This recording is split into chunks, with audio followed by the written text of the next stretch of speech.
जिल्हाधिकारी सोलापूर. आपल्याला सर्वांना माहीत आहे 20 नोव्हेंबरला सोलापूर जिल्हा तसेच पूर्ण महाराष्ट्र राज्यामध्ये मतदान होणार आहे आणि 23 नोव्हेंबरला काउंटिंग आहे. रिझल्ट त्या दिवशी घोषित होणार. सोलापूर जिल्ह्यामध्ये जी निवडणूक होणार आहे, पोलिंग होणार आहे 20 नोव्हेंबरला, त्याबद्दल काय काय तयारी झाली आहे आणि जे महत्त्वपूर्ण आकडे आहेत ते मी थोडक्यात देतो. एकूण आमच्याकडे 3738 बूथ आहेत. 3738 त्यापैकी 3723 रेग्युलर बूथ आहेत आणि 15 ऑब्झर्वेटिव्ह पोलिंग बूथ आहेत. लोकसभा निवडणुकीमध्ये आमच्याकडे 3599 बूथ होते. त्यानंतर 124 बूथ ची वाढ झाली आणि हाय राईज बिल्डिंगमध्ये, कोऑपरेटिव्ह हाऊसिंग सोसायटीमध्ये, स्लम्समध्ये आणि ज्या ज्या ठिकाणी 1400पेक्षा जास्त मतदार होते हे सर्व बूथमध्ये, हे सर्व एरियामध्ये आम्ही नवीन मतदान केंद्र तयार केले आणि त्यानंतर 15 जून ऑब्झर्वेटिव्ह बूथ तयार झाले. त्याप्रमाणे 3738 एकूण बूथ आहेत. पुरुष मतदार आमच्याकडे 19,78,831 आहेत. महिला मतदार 18,76,728 आहेत. तृतीयपंथीय मतदार 310 आहेत. एकूण मतदार आमच्याकडे 38,48,870 आहेत. 38,48,869. त्यापैकी दिव्यांग मतदाराची संख्या 29,989 आहे. 29,989. 85 वर्षावरील मतदाराची संख्या 52,766 आहे. 52,766. आता सर्वांना कल्पना आहे की ऑनरेबल इलेक्शन कमिशन ऑफ इंडियाच्या एक होम बेस्ड वोटिंगच्या एक नवीन इनिशिएटिव्ह घेतला होता. त्यामध्ये जे सिनियर सिटीजन्स आहेत 85 इयर्स प्लस आणि जे दिव्यांग मतदार आहेत ते प्रत्येक दिव्यांग मतदार आणि सिनियर सिटीजनच्या घरी जाऊन आम्ही त्यांच्याकडून फॉर्म 12 भरून घेतला. त्यांना ऑप्शन आहे होम बेस्ड वोटिंग करण्याची. त्याप्रमाणे 5316 लोकांनी ऑप्शन दिला होम बेस्ड वोटिंगच्या आणि हे सर्व 5316 लोकांची घरी जाऊन आमची पोलिंग त्यांची मतदान करून घेतली. तसेच वेबकास्टिंग बद्दल ऑनरेबल इलेक्शन कमिशन ऑफ इंडियाचा नियम आहे की किमान 50% पोलिंग बूथवर वेबकास्टिंगची सुविधा असली पाहिजे. वेबकास्टिंगमध्ये ते लाईव्ह CCTV फीड असतो. त्याचे जे फीड आहे ते असेंब्ली कॉन्स्टिट्युएन्सीमध्ये रिटर्निंग ऑफिसरच्या कंट्रोल रूममध्ये पण दिसणार. डिस्ट्रिक्ट इलेक्शन ऑफिसर जिल्हा निवडणूक अधिकारी म्हणून माझा जे कंट्रोल रूम आहे त्यामध्ये पण दिसणार. चीफ इलेक्शन ऑफिसरच्या कंट्रोल रूममध्ये पण दिसणार आणि election commission of India Delhi त्यांचे पण कंट्रोल रूममध्ये लाईव्ह फीड दिसणार.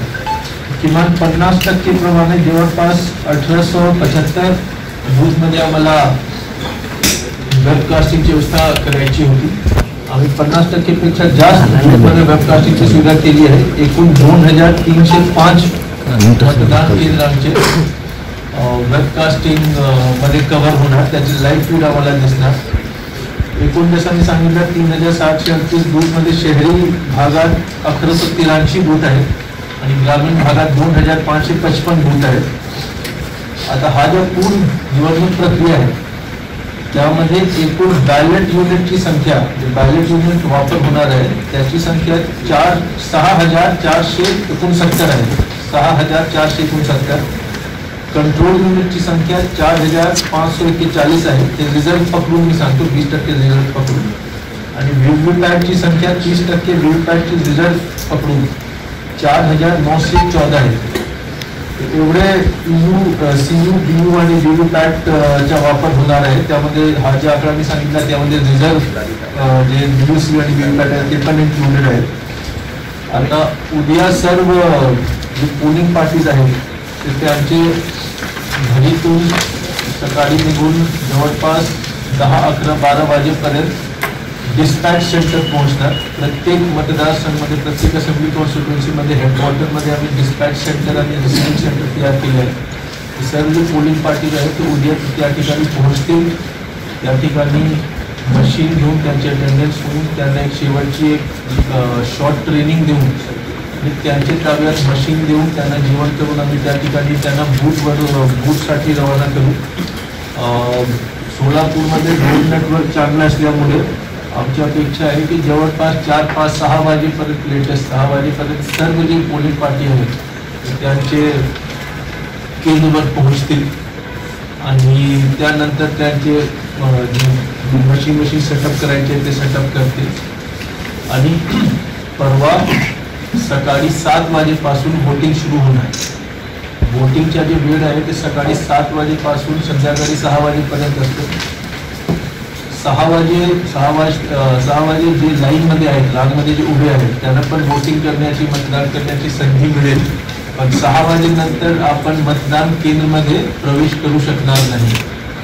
सर्व जे सोलापूरचे नागरिक आहेत त्यांच्या माझ्या आव्हान की हा ज्या वेळ आहे, जे टायमिंग आहे सकाळी 7 पासून संध्याकाळी 6 वाजेपर्यंत, याच्या टायमिंगच्या आपण लक्षात ठेवा आणि त्याप्रमाणेच घरी रांगमध्ये किमान आपण 6 वाजता रांगमध्ये आपण असलं पाहिजे. हा जे पूर्ण आमचे जे टीम्स आहेत त्याच्याबद्दल मी आकडे सांगतो. सोबतच सर्वांना हे आपलं मार्फत आव्हानही आहे, सिव्हिजिलला कंप्लेंट दाखल केलं तर त्यात बंधनकारक आहे, 100 मिनिटाच्या आत कारवाई झालंच पाहिजे आणि ते इथं नाही झालं तर ते पुढच्या लेवलला, स्टेट लेवलला जाणार आहे आणि तिकडं आम्हाला उत्तर द्यावं लागतं. आता आपलं आता 93 मिनिट आमचे चालू आहे, म्हणजे ते 100 मिनिटाच्या आत त्याच्या पूर्ण सोल्युशन झालं पाहिजे, म्हणजे ते जे काही कंप्लेंट आहे ते क्लोज झालं पाहिजे. सो सिव्हिजिल पण वापरलं तर छान राहील. आता उदाहरण कालचं जे इन्सिडेंट होतं ते पोलिसला कळवलं होतं, पोलिसांनी तिथे जाऊन ताब्यात घेतलं आणि गुन्हा दाखल केला, ते एक प्रक्रिया. आणि काही सोशल मीडियाला किंवा न्यूज मीडियाला पण ते व्हिडिओ आले, पण कोणी ते राजकीय कार्यकर्ते होतं ज्यांनी पकडलं किंवा ज्यांनी खबर दिलं त्यांनी पण सिव्हिजिलला टाकलं नाही.